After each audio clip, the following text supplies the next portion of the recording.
Hello, Happy New Year and welcome back to Auto Social UK. I really hope you all had a wonderful festive period and you're ready for the videos in 2025. I know that I am. And I thought, why don't we kick things off with something big? And talking about something big, that's this. The Volvo XC90. This is the hybrid version of the electric EX90 that I drove just before Christmas. I loved the electric version, but it was a hell of a lot of money, and I found it hard to justify. But the guys at Volvo Colchester said, Tish, if you loved the EX90 but thought it was just a little bit expensive, come and drive the plug-in hybrid XC90. We think it's fantastic. And it also has a little bit of a secret power. And that's the fact that it's not only turbocharged, but also supercharged. So that got me very excited. And if you want to find out all of the details about the plug-in hybrid XC90, then please keep watching. And if you like new car reviews and car content, well, you're in the right place. Go ahead and hit the subscribe button. Any questions or queries that you have about the XC90 or anything in the Volvo range, then I'll pop the details of Colchester Volvo down below and they'll be happy to help them out. And thank you to Colchester Volvo for lending me this very exciting car today. So first of all, I think it's about time that I jumped behind the steering wheel of the XC90 and told you all about the power that this thing's packing.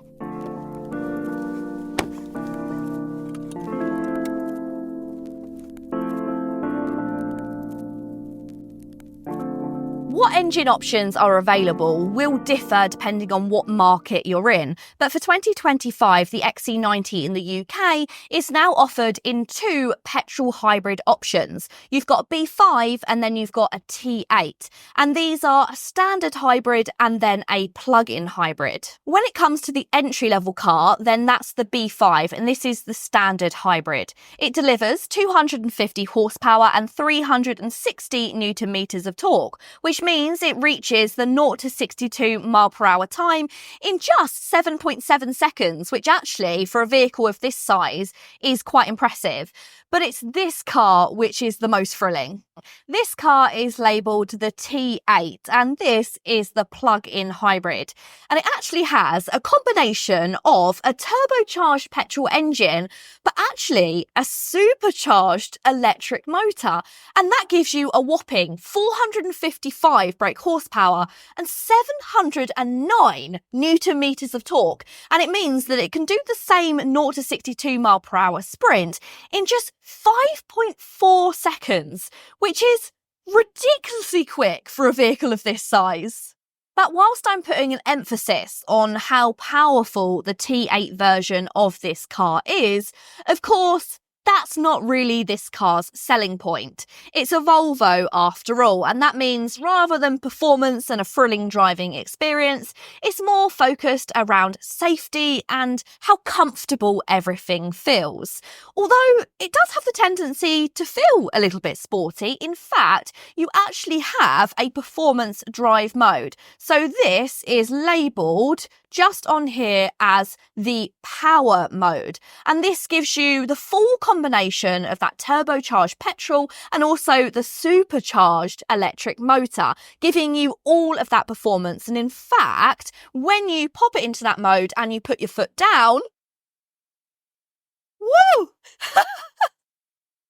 The performance is really quite exciting. The only thing with this car is that it doesn't exactly have the driving experience to back up that full performance.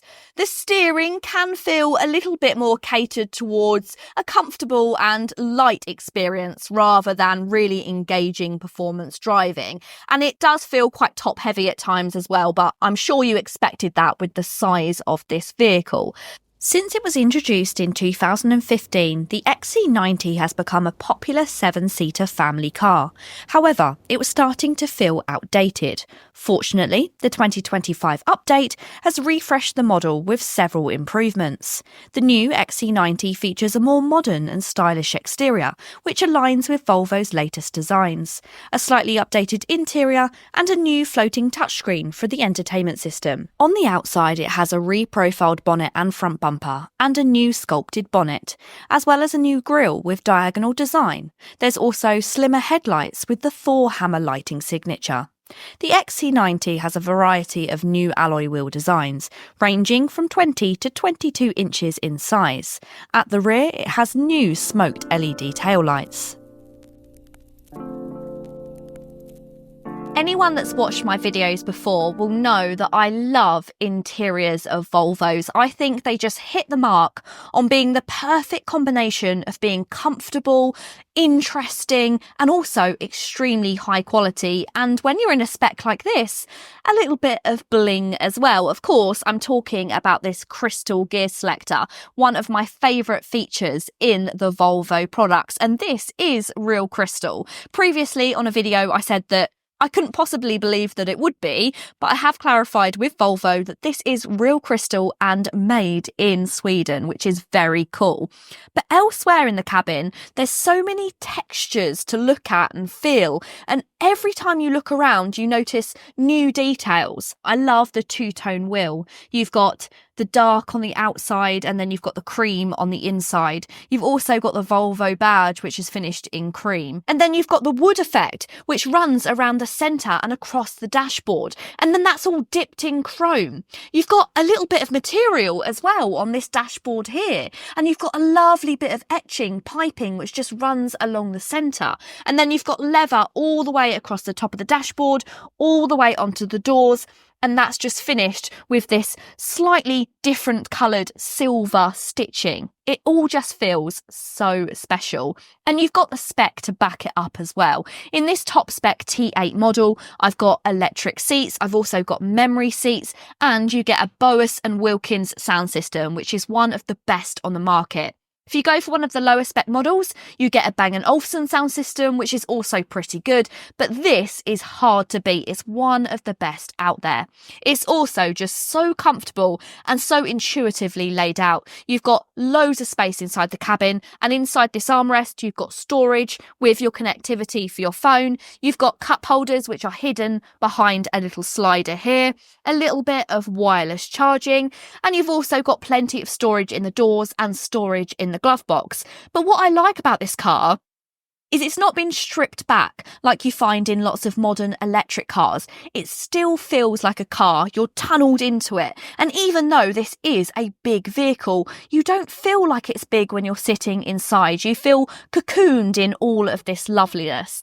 Now, you still have a portrait touchscreen, which mainly runs the Google system, but this is now slightly larger, and you'll see that it just hovers above the central dash, which I quite like. The Google system is fantastic, but this doesn't work too well together with Apple CarPlay and Android Auto. You see, these are still wired when it comes to the Volvo, so there's no wireless. Maybe there's Android, but Apple CarPlay is still wired only.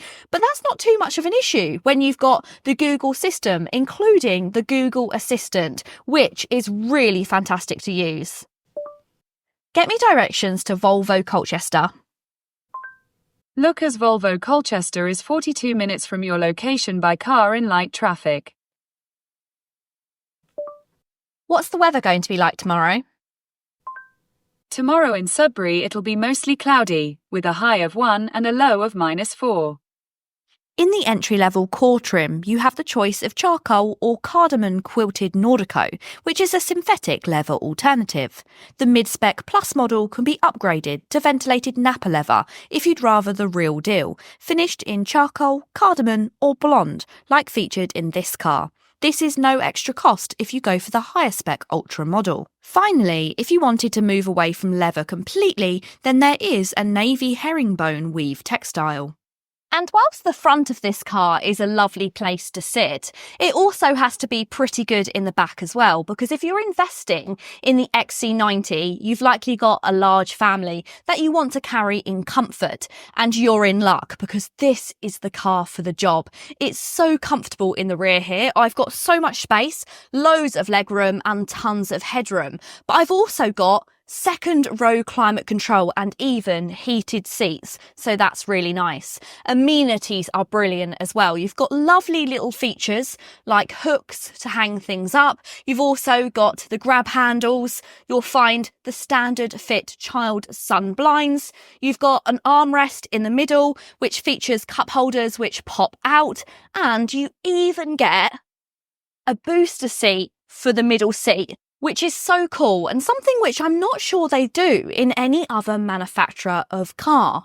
So the second row is brilliant, but what about the third? Now, what I will say is the entrance into this car's third row isn't the best in class. It's a little bit clunky, although probably I'm a little bit bigger than the people that you're having sitting in the third row. So maybe it's not a problem if you've got smaller children, but it is a bit of a clamber to get in there. Of course, it has been made easier by me putting that middle seat down. But once inside, if I bring this seat back, you'll see that I have just enough room. It's just touching on my knees there with a tiny bit of space, and actually headroom is pretty good, even though this is the model with the panoramic sunroof. There's a decent amount of amenities in the back here as well. I've got a couple of cup holders, and I've also got some storage just in the back too. There's ventilation as well, so you're not going to find it claustrophobic even in the third row.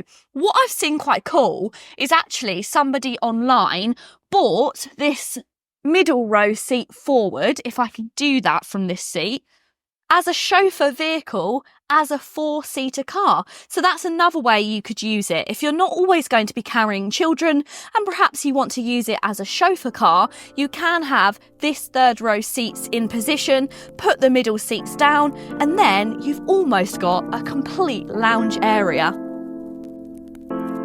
And even with all that space in the second and third row, you still get a huge amount of boot space. Inside the boot of the XC90, you get varying amounts depending on which version we're talking about.